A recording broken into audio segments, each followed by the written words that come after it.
നമസ്കാരം. നമ്മുടെ മന്ത്രി ബഹുമാന്യനായ ശ്രീ സജി ചെറിയാൻ അദ്ദേഹത്തിൻ്റെ പ്രസ്താവന പിൻവലിച്ചിരിക്കുന്നു. ബഹുമാന്യനായ പ്രധാനമന്ത്രിയുടെ ക്രിസ്മസ് വിരുന്നിൽ പങ്കെടുത്ത ബിഷപ്പുമാരും മറ്റും മുന്തിരിയിട്ട് വാറ്റിയ സാധനം കാണുമ്പോഴും കേക്ക് കാണുമ്പോഴുമൊക്കെ രോമാഞ്ചം കൊള്ളുന്നതിനെക്കുറിച്ചുള്ള ആ പരാമർശം നമ്മുടെ നാട്ടിലുണ്ടാക്കിയ അസ്വാരസ്യങ്ങൾ ചെറുതൊന്നുമായിരുന്നില്ല. ആ അസ്വാരസ്യങ്ങൾക്കൊപ്പം വീഞ്ഞിനെക്കുറിച്ചുള്ള ഒരുപാട് സംശയങ്ങളും കഥകളും കൂടി നമ്മുടെ മുന്നിലേക്ക് വരുന്നുണ്ട്. അതുകൊണ്ട് തന്നെ ആരണ്യകം ഇന്ന് വീഞ്ഞിനെക്കുറിച്ചുള്ള കുറേ കഥകളാണ് നിങ്ങളുമായി പങ്കുവയ്ക്കുവാൻ പോകുന്നത്. യഥാർത്ഥത്തിൽ മുന്തിരിയിട്ട് വാറ്റിയ സാധനമാണോ വീഞ്ഞ്?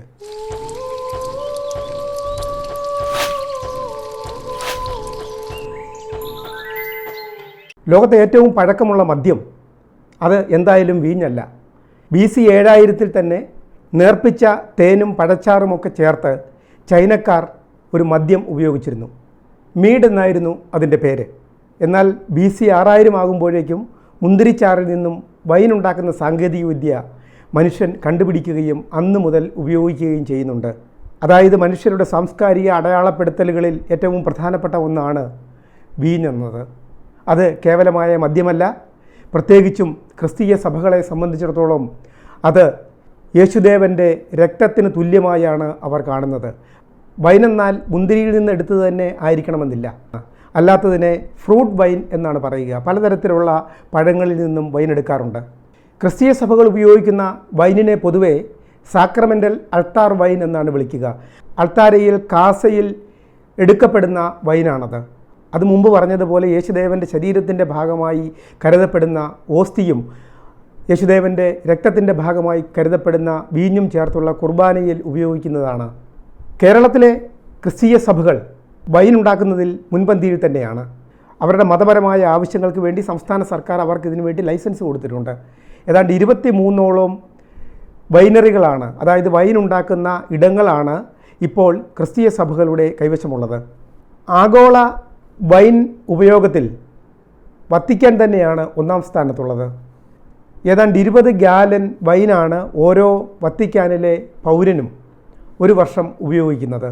14-ാം നൂറ്റാണ്ടിൽ പോപ്പ് ലൂയിസ് ഒന്നാമൻ്റെ കാലം മുതൽ കത്തോലിക്ക സഭയുടെ നേരിട്ടുള്ള നിയന്ത്രണത്തിൽ വത്തിക്കാനിൽ വൈൻ ഉൽപ്പാദനത്തിനുള്ള ശ്രമങ്ങൾ നടക്കുകയും അവിടെ മുന്തിരിത്തോട്ടങ്ങളും വൈനറികളും സ്ഥാപിക്കപ്പെടുകയും ചെയ്യുന്നുണ്ട്. ഏതാണ്ട് AD 1500 ഇറ്റലിയിലെ വൈൻയാർഡുകൾ വളരെ വ്യാപകമാവുകയും ഇറ്റലി വൈനിൻ്റെ ഉൽപ്പാദനത്തിൻ്റെ കാര്യത്തിൽ സ്വയം പര്യാപ്തമാവുകയും ഒക്കെ ചെയ്യുന്നുണ്ട്.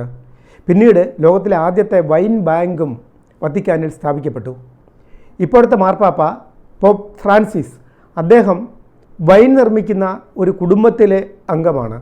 അതുകൊണ്ട് തന്നെ ഇറ്റലിയിൽ നിന്നുള്ള വൈൻ വിശുദ്ധ കുർബാനയുടെ ഭാഗമായി ഉപയോഗിക്കുന്നതിന് അദ്ദേഹം ശ്രദ്ധിക്കാറുണ്ട്.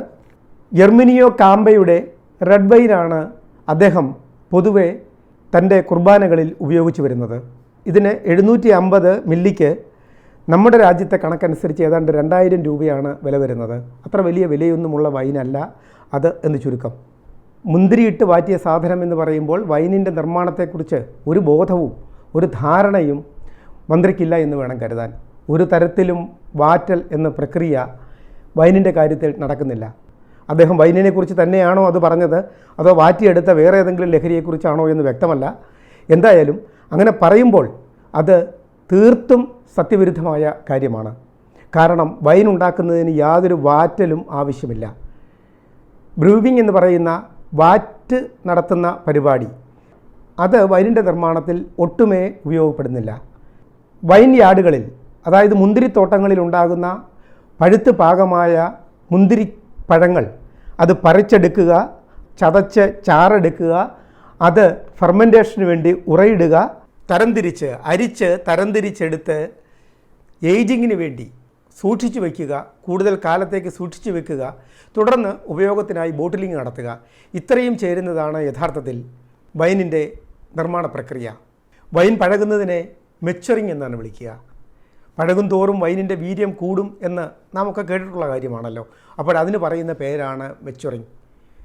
ഇവിടെ ഉണ്ടായ വിവാദം ഈ മെച്ചുറിങ്ങിൻ്റെ അഭാവത്തിൽ ഉണ്ടായതാണ്. പക്ഷേ ഒന്നുണ്ട്, വൈൻ എടുക്കുവാൻ വേണ്ടി ഇങ്ങനെ ഉപയോഗിക്കുന്ന പാത്രത്തിൻ്റെ പേര് വാറ്റെന്നാണ്.